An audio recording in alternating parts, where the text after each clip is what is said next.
And on the Friday Night Sports Show, it's good to join you as we get stuck into this part of our program and looking at Super Netball with our resident expert, Karl Carrington. How are you, Karl? Very good flow, man. Pleasure. Look, I've got to say, this has been a tough start for the Thunderbird girls. They've been done by the Fever. Now, let's put this in perspective. The Fever have won their 4 matches, albeit that their premiership position still has those 3 games against them. Correct. The Thunderbirds were right in this match and could have pulled off an absolute brilliant upset. They just couldn't get their scorers to get accuracy that you need when they had their chances on the play. And while some great mid-court efforts from Hannah Petty and her team, I thought they defended hard too. And they only lost by 8 to the Premier side and could have at different times, I thought, swung this game. Yeah, definitely. It's the same tale. Every week it seems to be with the Thunderbirds. The Fever really, obviously demonstrating their shooting prowess, led by Fowler as the goal shooter. And as predicted, they did score well over 65 points, as I did say last week, that they would against the Thunderbirds, despite their best efforts. But yeah, once again, the lack of offensive talent for the Thunderbirds really let them down, and the other 7 sides in this competition just have a consistent goal shooter who can make 35 to 40 goals every week, but the Thunderbirds just don't. Yeah, it's tough going when they get the ball. They do pass well. They defend beautifully. Their movement of the ball I thought was really good this week, and I thought they really had improved. And I reckon a win is not far away for the girls in pink. What about this? This was an upset. Collingwood, after they had the win over the Thunderbirds the week before, have now beaten the Firebirds, so they don't mind beating the Birds. That is for sure here. 68 to 65, a good win for the black and white. Yeah, definitely. The Magpies in an upset over the Firebirds. Really, I didn't predict them to win this game, but 2 in a row for them. And now they sit 2-2 and are well in the finals hunt. They certainly are, but the Lightning might have something to say about that. They won over the New South Wales Swifts, and I thought this was a huge result for them, 58 to 54, and this at the USC Stadium, a great win by the Lightning. Yeah, definitely. I'm shocked, really, that the Swifts have dropped 2 games already this year, because I had them as firm premiership favourites at the start of the year for mine, and they've had a couple of disappointing losses, a couple of losses that they would have liked to replayed and had a better result. But the season goes on, and they'll be right in the top 4 hunt come the end of the year. All right, the Vixens were at home. It didn't make any difference. They are the side that is free falling from last year. They are beaten by the Giants, who I think are the form side, 68 to 54 by 14. And in this grade of netball, that's a big margin. Yeah, it is. And the Vixens, go from worst to worst, really. They're struggling to score. The mid-court game and their interception work isn't great, and they sit firmly bottom of the ladder for a disappointing season so far for them. It certainly is. 4-4 are the Giants on top with 16 points, 3-1 are the Lightning at 12 points. Swifts on 8 and Magpies 8 with the 2 wins. The Fever now, they are up to the 1 win, effectively the 1 or 4 games. Firebirds are 1 win, and the Thunderbirds and Vixens yet to open their account.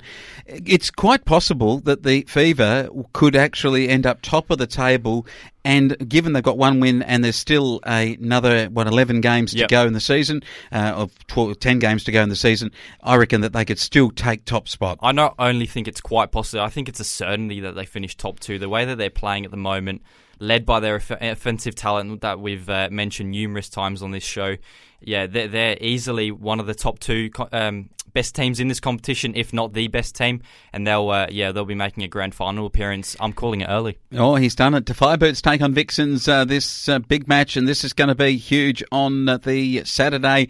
I reckon I'm going to go here with the Firebirds to continue the Vixens' pain. Yeah, definitely. I'm going the Firebirds as well. The Vixens, aren't really offering a lot this year. At the Netball SA Stadium, the Thunderbird girls will have a lot of home support. Will it be enough to cause an upset over the Lightning? I just can't tip it. I can't. I'm trying to. Yeah, maybe if it was one of the sort of lesser ranked teams, but the Lightning are flying this year alongside the Giants, have really have shot out the blocks, and they're a formed team. I can't really see the Thunderbirds winning this one. And this is a big game between the New South Wales Swifts against the Collingwood Magpies. This is going to be a beauty at Ken Rosewall Arena. Yeah, it's 3rd versus 4th, which I didn't think I would be saying at the start of the year. I thought the Swifts would be in the top 2, and I thought the Magpies would be down the end of the ladder. So it's a real toss-up between these 2 sides. I think the Swifts will get home.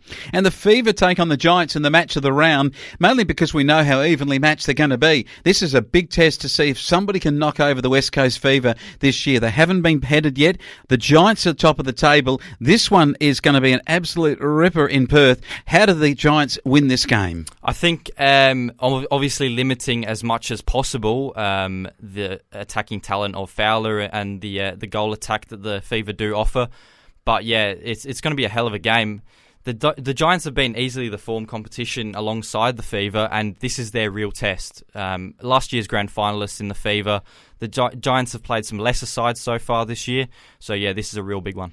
A big test. It's a good round of Super Netball, and Karl Carrington, we look forward to hearing what you've got to say on it next week. Now, just a quick thing on your AFL fantasy. I know that I've been tipped off by our resident expert in sport, the stat man. He's just stepped out of the studio so you and I can have a chat about this, but clearly he's well in front and he's pulling away. You're struggling? I am. I've dropped another 4,000 rankings this week, Wayne. It's not going great. I'm not going to lie to you. No. And looking at my trades, I really don't have any definite plans as of yet. I'm sort of leaning towards waiting for Saturday and Sunday to come around to see if there's any movers or any more inclusions named, any more definite inclusions. So yeah, I'm looking possibly upgrading some of my rookies like Aiden Scott at the Western Bulldogs. He's probably run his course. He's out of the side this week. So maybe looking at a premium mid. Who that is, I'm not too sure yet. It sounds like he's given up. That's just what I reckon he has. I'm just about to. I think the fantasy our segment may even be given up. Might be scrapped. I think so. Look, it's going to be a good weekend no matter where you're following your sport, watching it at a national level, whether there's crowds or not, and we're not still sure what the implications are in Super Netball. In terms of the crowds, we'll have those details later on in sports bulletins, but this is going to be a very important round. Yeah, definitely.